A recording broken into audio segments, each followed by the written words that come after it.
afternoon. I'm Jennifer from the Somerset County Family Community Health Science Department, and I'm very excited to be here with you this afternoon to show you a no-bake blueberry cheesecake. And it's a great time of year to be making a dessert like this, especially this month. We're going to celebrate National Blueberry Month. Did you guys know that? It was National Blueberry Month. So if you go to local farms, you can maybe still blueberry pick, and prices, and just the plumpness of the blueberries. This is prime season for that. And blueberries are a superfood. They're rich in so many vitamins, which I'll share with you as we go through the recipe. But I just want to get started making our crust. Now this recipe comes from a really long time ago. I've actually been making this for years and years. I found it in a Self magazine. The first job that I had, we had a recipe contest, and I had made it because we were making low-fat versions of common things. And cheesecake is delicious, but cheesecake can be loaded with fat. So this is going to be a lower fat version, and it's going to be super refreshing and packed with antioxidants with our blueberries. So I have a glass pie plate that I've just sprayed, and I'm going to take 4 tablespoons of butter and just melt it in the microwave.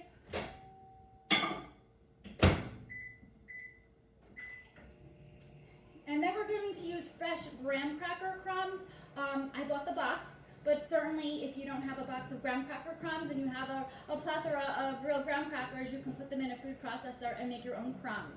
So there is 1 1/4 cup of finely ground breadcrumbs here.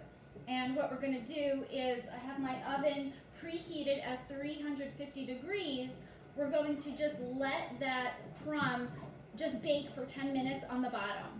Now, as an option, you can totally skip this step and buy the ready-to-go graham cracker crust. I like this version better because it's a little bit of less crust and more of the blueberry creaminess. Okay, so our butter is melted, and we're going to add in the graham crackers.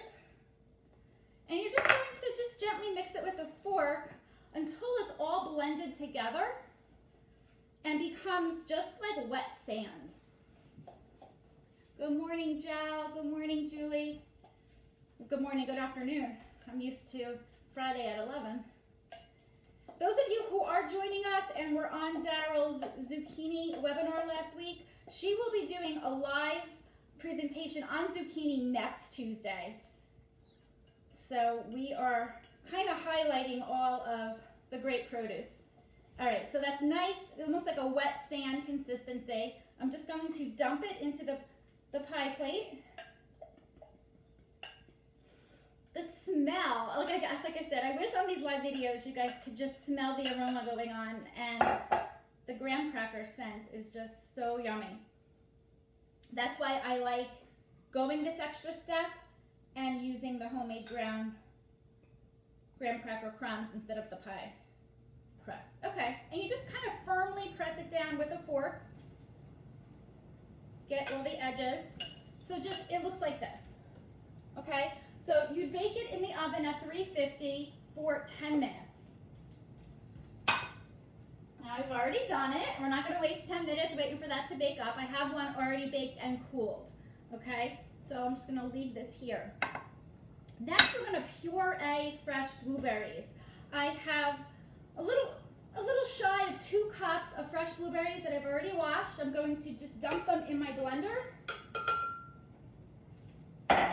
and give it a quick puree.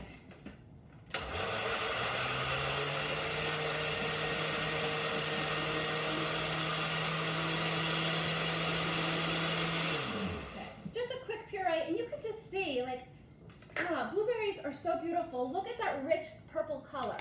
That purple color is that antioxidant power that's so great for our health and protects our cells. So what you're going to do with your blueberry puree is just pour it into a microwave safe bowl.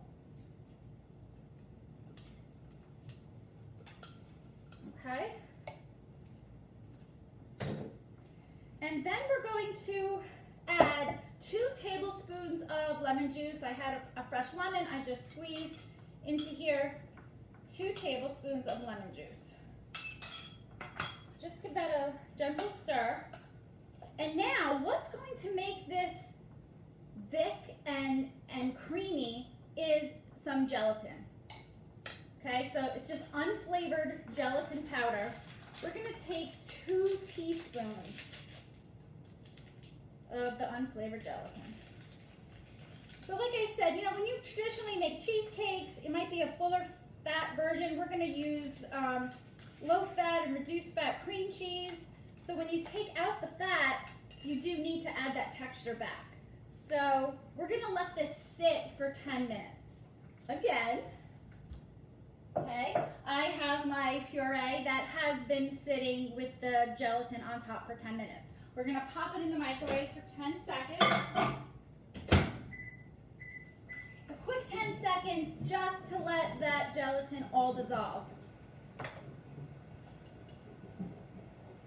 Okay, now I took 2 packages of cream cheese. Now the original recipe called for 1 package of fat-free cream cheese and 1 package of reduced fat cream cheese.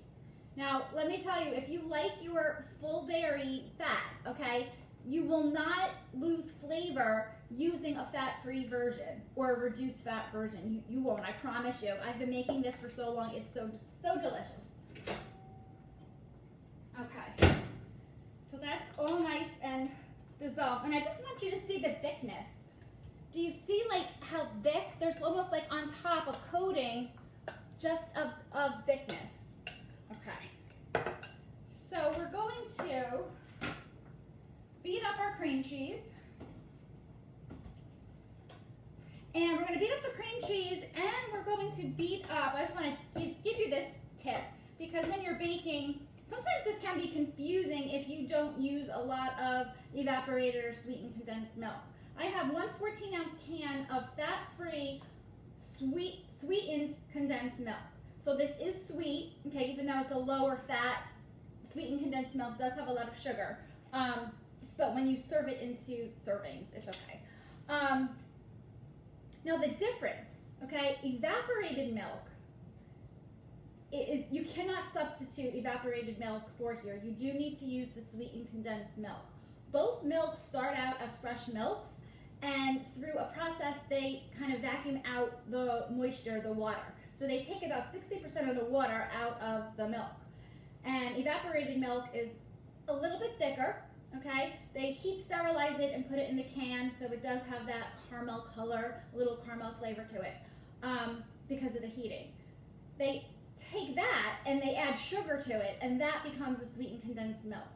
Okay, so that's what we're using here today. You can see how gooey and creamy that is.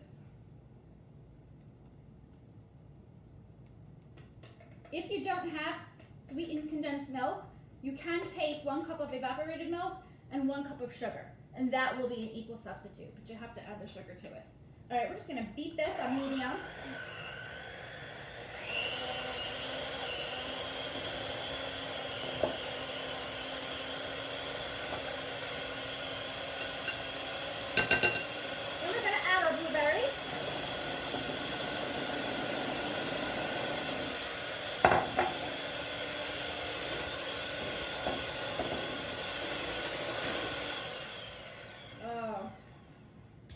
Look at that purple color, right? That's why I chose to use a clear bowl. I just want to scrape this and get every bit of blueberry goodness in here.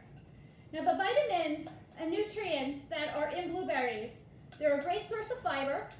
They're a great source of vitamin C. You can actually, in 1 cup of blueberries, get 16% of your vitamin C, which is so good for your immune system. It's going to be a good source of vitamin K and a good source of manganese, which actually helps us process nutrients in our body. So those are the key nutrients that are in blueberries.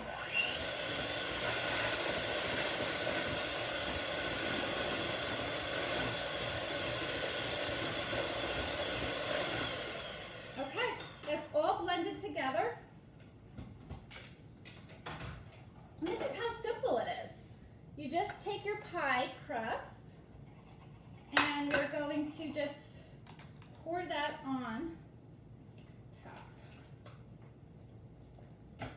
Oh, this smells so good.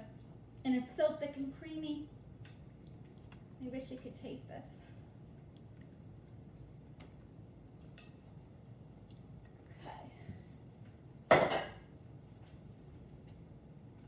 Okay, so you just need to let it set in the refrigerator for a few hours. You could let it set overnight if you're entertaining and you want to have it the next day.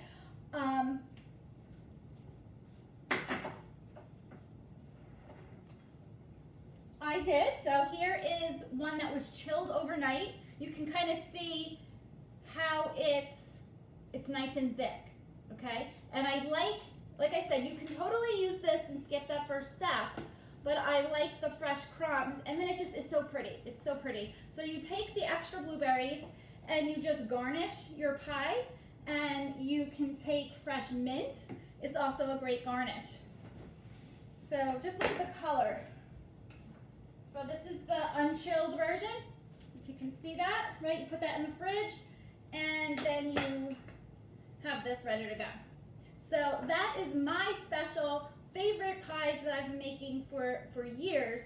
It's just a family favorite, and I love that we can incorporate blueberries. It's so healthy, but it's seasonal. And if you want more information on blueberries and the history of blueberries, you can go to theblueberrycouncil.org. It's actually very fascinating to read about the history of blueberries, because they did start here in New Jersey back in the early 1900s. They were first cultivated in South Jersey. And in 1916 was the first time blueberries were cultivated and went from farm to table. And so it puts New Jersey in the history of blueberries, and it just makes a huge impact on agriculture here in New Jersey. So enjoy the blueberries and make this, because your family will love it. Thank you for watching, and tune in next Tuesday for tips on zucchini. Have a great day.